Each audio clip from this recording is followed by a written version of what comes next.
Understanding, receive a penalty, a guide for English learners. Hello, everyone. Today, we're diving into a phrase that you might come across in various contexts. Receive a penalty.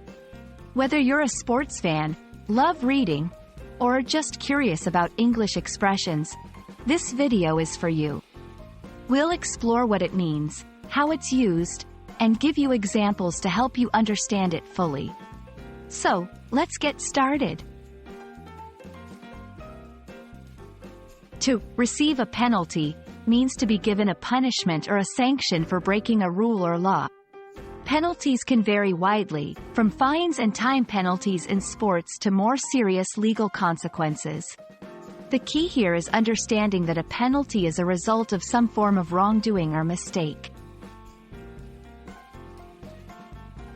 Let's look at some examples to see how this phrase is used in different scenarios. In sports, a football player might receive a penalty for a foul play, resulting in the opposing team getting a free kick. In academics, a student could receive a penalty for plagiarism, which might mean a failing grade for the assignment or course. In legal situations, someone might receive a penalty for speeding, which could involve a fine or points on their driver's license. Understanding the concept of penalties is crucial because it helps us comprehend the consequences of our actions. In many aspects of life, knowing that there can be penalties encourages people to follow rules and regulations, ensuring fairness and safety for everyone.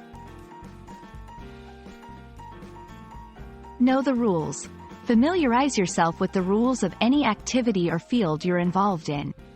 Ask questions. If you're unsure about something, it's better to ask and clarify than assume and make a mistake. Be mindful of your actions. Always consider the potential consequences before acting. We hope this video has helped you understand what it means to receive a penalty. Whether you're watching a game, studying, or navigating through life, remembering the importance of rules and the consequences of breaking them is key. Thank you for watching, and we look forward to bringing you more useful content. Stay curious and keep learning.